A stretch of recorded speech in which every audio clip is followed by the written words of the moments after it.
Mari kita memulai acara pertanyaan keluarga kita pada malam hari ini. Acara pertanyaan keluarga HKBP Mahanaim, Resort Mahanaim, Distrik 20 Kepri, dengan topik hidup dalam kasih setia Tuhan. Sebelum kita memulai ibadah kita, mari kita berdoa sejenak di dalam hati. Berdoa dimulai.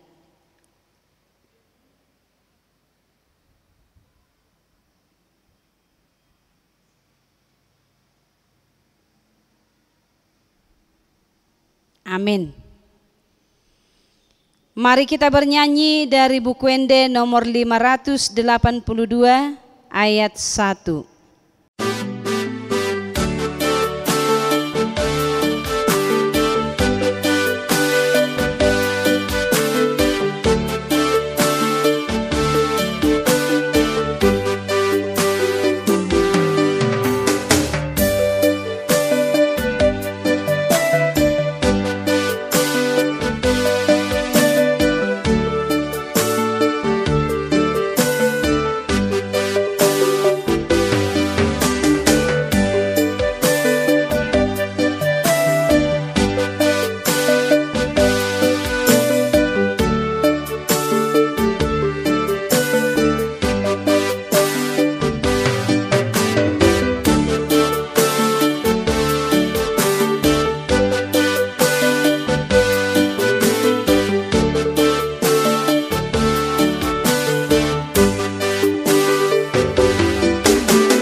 Marhite-hite gorni debata ama, doh gorni anak na Tuhan Yesus Kristus, doh gorni tod di perbadia na tumapalangi doh tanoon. Amen. Gok asini rohani Jehovah do tanoon. Marhite-hite hatani Jehovah do majadi akka langit. Marulupolo mahamu ale akka partigor mangasahon Jehovah. Talup do maredde akka naujur marroha. Haleluya, martangiang mahita. Ale Tuhan Yesus Tuhan nami namadok mauliate duhami tuho ala ditaluho kodosa duho tahamatean marhite-hite hama matemi ala disodangi ho tanoman nami asa marpakirimon na mangulu hami ala ni haheheomi dakpola bemabiar hami mida hamatean ay hodo ulu nami ruas mudo hami di paucatodo hami sian hahulomon tuhatiuron sian hamatean Tuhan nguluan atong pargogoy mahami mamuji dohot manguloy ho ari-ari pasang apoko di bagasan hapor siyaon na mangulu pay masahat hami tulabungmu. Amin.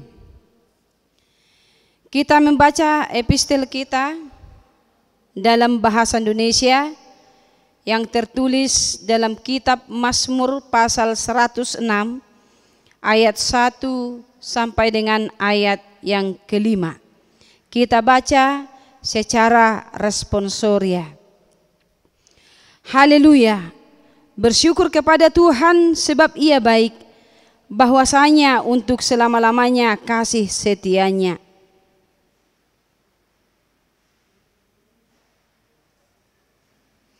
Berbahagialah orang-orang yang berpegang pada hukum, yang melakukan keadilan di segala waktu.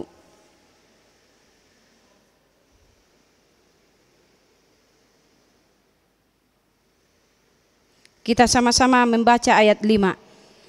Supaya aku melihat kebaikan pada orang-orang pilihanmu, supaya aku bersuka cita dalam sukacita umatmu, dan supaya aku bermegah bersama-sama milikmu sendiri. Demikian firman Tuhan. Berbahagialah orang yang mendengar firman Tuhan dan memeliharanya dalam hatinya. Amin. Kita bernyanyi dari buku Ende nomor 424 ayat 1 dan ayat 3.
Kita berdoa. Allah Bapa kami yang bertahta dalam kerajaan surga, terima kasih Tuhan atas berkat dan karunia yang Kau berikan kepada kami, sehingga kami dapat berkumpul di rumah kami masing-masing untuk melakukan ibadah pertangyangan. Kiranya dalam ibadah ini Tuhan, kami merasakan kasih setia Tuhan, Engkau menyapa kami dengan Roh Kudus-Mu, sehingga kami Tuhan mempunyai telinga yang mau mendengar, dan Engkau memberitakan firman-Mu supaya hati dan pikiran kami dapat menerimanya sebagai kehidupan kami masing-masing.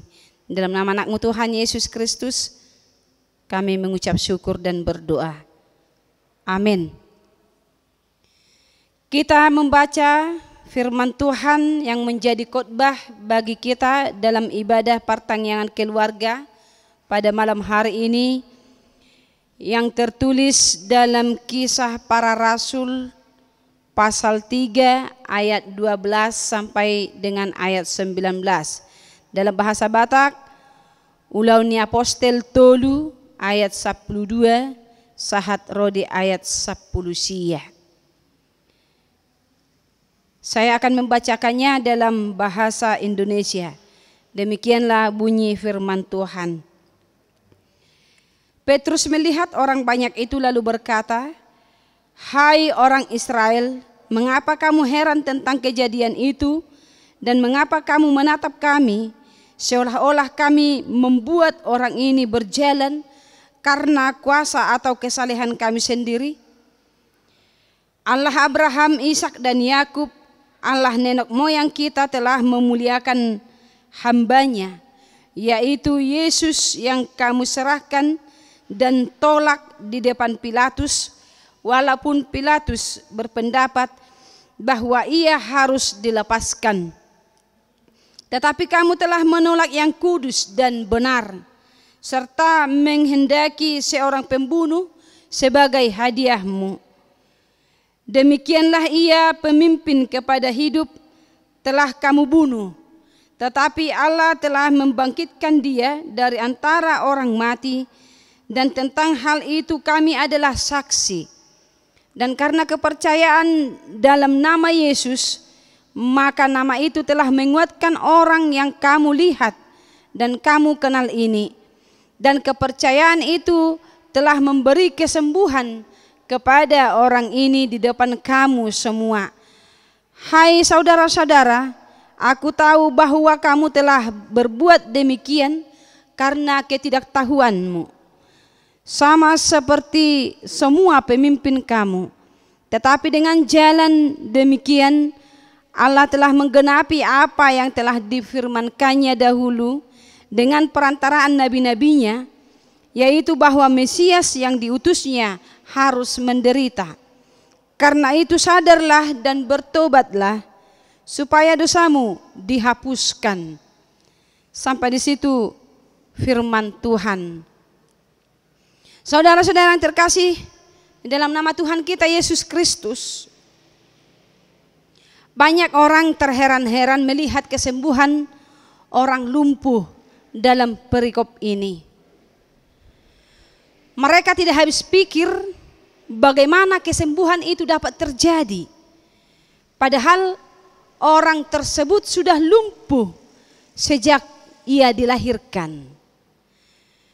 Menurut orang Yahudi kala itu, bahwa seseorang yang dilahirkan dengan keadaan cacat fisik itu merupakan akibat dosa, entah itu akibat dosanya sendiri ataupun dosa dari orang tuanya.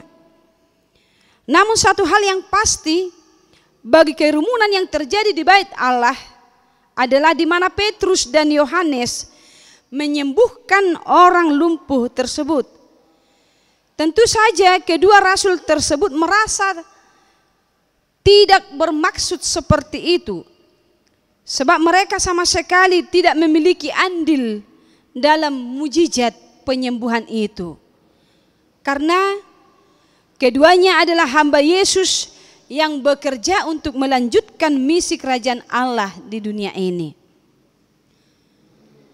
Untuk itu saudara-saudara yang terkasih dalam nama Tuhan kita Yesus Kristus, tentu kehebohan yang terjadi tersebut mendorong Petrus membuat pernyataan di Serambi Salomo bahwa Yesus yang telah dibunuh oleh para pemimpin agama dan orang Yahudi, kini Yesus tersebut telah dibangkitkan oleh Allah dari antara orang mati. Dan itu disebut sebagai penyembuh yang sesungguhnya. Pernyataan Petrus sangat mengejutkan orang banyak. Bukannya berhenti berbicara, melainkan Petrus dengan lantangnya menjelaskan tentang janji dan nubuatan Allah mengenai kedatangan Mesias sebagai juru selamat manusia. Untuk tujuan itulah Yesus menderita, bahkan ditolak oleh bangsanya sendiri. Petrus memperkenalkan kembali siapa Yesus Kristus itu yang sesungguhnya. Yaitu yang pertama, Yesuslah yang telah menyembuhkan orang lumpuh tersebut dengan kuasanya yang besar. Yang kedua, kesembuhan itu merupakan fakta sekaligus bukti bahwa Yesus adalah sang hamba yang diutus Allah untuk memimpin manusia kepada hidup yang sesungguhnya. Yang ketiga, walaupun orang Yahudi membunuh Yesus dalam ketidaktahuannya, tetapi dalam kedaulatan Allah, peristiwa itu menjadi penggenapan nubuatan perjanjian lama bahwa Yesus adalah Mesias yang dijanjikan untuk menyelamatkan manusia berdosa melalui penderitaannya dan juga kematiannya. Melalui ketiga hal tersebut diperjelas bahwa mereka yang membunuh Yesus boleh mendapatkan pengampunan dari Allah apabila mereka segera sadar dan mau bertobat. Saudara-saudara yang terkasih dalam nama Tuhan kita Yesus Kristus, Petrus menyadari bahwa apa yang dikatakannya belum tentu dapat dipahami dan belum tentu dapat diterima oleh orang banyak yang mendengarkannya. Baginya tidak menjadi soal, namun yang terpenting adalah bagaimana mereka dapat mengenal Yesus dan juga mengenal karya keselamatannya melalui kematiannya dan juga kebangkitannya. Memang mewartakan hal semacam ini tidaklah mudah, sebab dibutuhkan keberanian yang besar dan dibutuhkan kesiapan, walaupun pada akhirnya dia harus mati martir dalam hal memberitakan kebenaran firman Tuhan. Tetapi Petrus tidak peduli dengan keselamatan dirinya sendiri. Ia sepenuhnya menyerahkan hidupnya kepada Allah. Petrus berharap kepada orang yang mendengar khotbahnya menyadari kesalahannya dan segera mau bertobat. Saudara-saudara yang kasihi oleh Tuhan kita Yesus Kristus, tentu kisah penyembuhan orang lumpuh itu membuktikan bahwa kuasa Kristus yang mematahkan dosa dan memberi kehidupan sudah dinyatakan melalui orang percaya kepada Dia. Bukti kedahsyatan kuasa Allah tidak dapat dielakkan dan tidak dapat diabaikan oleh siapapun. Setiap orang yang menolak percaya, dengan sendirinya dia tetap tinggal dalam belenggu dosa dan kematian rohani atau iman. Sebaliknya, setiap orang yang sudah mengalami kuasanya yang membangkitkan hidup harus mampu mengambil sikap yang tegas untuk menyingkirkan hidupnya dari dosa dan segera bertobat. Karena pertobatan itulah yang diminta oleh Yesus dari setiap orang yang percaya kepada Dia. Namun tidak hanya itu, kita juga harus menjadi pewarta kabar baik bahwa hanya di dalam Yesuslah ada keselamatan dan kehidupan sejati. Untuk itu janganlah menunda-nunda untuk bertobat. Janganlah menunda-nunda untuk percaya kepada Yesus. Sebab Yesus Kristus adalah satu-satunya jalan keselamatan yang abadi bagi orang-orang percaya. Amin. Kita berdoa. Terima kasih Tuhan, firman-Mu yang telah kami dengarkan pada malam hari ini mengingatkan kami kembali untuk tetap setia mengikut Yesus, merasakan dan juga mengimani pengorbanan-Mu di kayu salib. Engkau mati demi dosa-dosa kami. Dan Engkau Tuhan memenangkan kami ketika Engkau bangkit dari antara orang mati pada hari yang ketiga. Engkau memerdekakan hidup kami. Engkau mengambil kami Tuhan dari belenggu dosa. Dan Engkau tuntun kami berjalan di jalan kehidupan yang kekal. Tuhan, pada malam hari ini kami kembali bersyukur atas segala berkat yang kami terima pada satu hari ini. Engkau memberkati segala pekerjaan kami. Engkau memberikan napas kehidupan bagi kami. Dan untuk itu Tuhan, kami patut bersyukur dan memuliakan nama Tuhan. Engkau kuatkan kami Tuhan dalam setiap melakukan pekerjaan kami. Terlebih di dalam memberitakan firman-Mu dalam setiap pekerjaan ataupun aktivitas kami sehari-hari. Bapa yang baik, kiranya firman-Mu yang kami dengarkan pada malam hari ini menjadi kekuatan bagi kami untuk melangkah ke depan dalam meraih segala cita dan cita-cita kami, meraih cinta kasih-Mu, supaya kami hidup di dalam Tuhan dan Tuhan hidup di dalam kami. Kami mengamini segala perbuatan-Mu yang begitu baik, yang begitu memberikan semangat bagi kami. Untuk itu Tuhan, mampukan kami dalam setiap pekerjaan kami untuk selalu setia memuliakan nama Tuhan. Engkau berkati juga Tuhan jemaat-Mu dimanapun mereka berada, apapun yang mereka lakukan pada hari ini. Ketika itu Tuhan, mereka lakukan dalam takut akan Tuhan.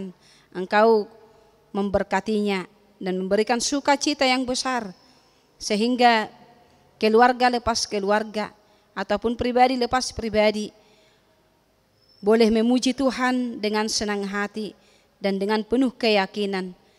Engkau tuntun kami Tuhan untuk meninggalkan setiap jalan kami yang mampu menyesatkan iman kami. Kiranya jalan yang Kau tunjukkan yang harus kami jalani, kiranya kami tahu berjalan bersama-sama dengan orang-orang yang di sekeliling kami, bersama-sama dengan keluarga kami, tetap memuji dan memuliakan nama Tuhan.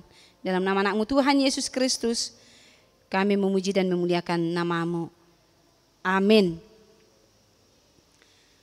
Kita bernyanyi dari buku ND nomor 691 ayat 1, dilanjutkan dengan doa syafaat dari salah satu anggota keluarga.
Kita bernyanyi dari buku ND nomor 730 ayat 1 sambil mengumpulkan persembahan.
Tapasahak mapiliata tu adopan ni debata martang yang mahita.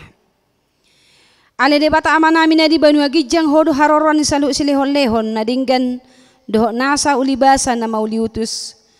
Hupasahat hami masya na nilehom mitu hami pilihan nami tuho. Say jalo may gabi wap na hucus di julum. Pasu-pasu may jala ramoti. Asa ho parahasya kami pilianon. Pati buluhon haraja mo itong atongan ni Huriam. Doho di Portibion. Buhay marohanay marhite-hite tordim. Asalam hutadahami godang ni silehon-lehon mito hami. Asalam girgirhay madok mauliate tuho. Marhite-hite Jesus Kristus Tuhan nami. Amen. Rap mahita madok di tangiang aliama nami. Aliama nami na di banua gijang. Sa pinarbadia magwarmo. Sa roma harajaun mo. Sa sa malomo ni roham di banua tongon songon na di banua gijang. Lehon matuhami sa darun hanguluan siapari. Sa sama dosa nami songon panesa nami. Di dosa ni dongan na mardosa tuhami. Una kami tugihon tu pangujunan. Palua mahami siyan pangago. Ay hor na puna harajaun. Dohot hagugoon, rodi hasangapon saling-liling na. Amen. Asin ni rohan tu hata Jesus Kristus. Dohot holong ni rohan de bata ama. Dohot parsauran to di perbadia ma. Natoktong madungan hita saluhu na. Amen. Taydehon. Amen.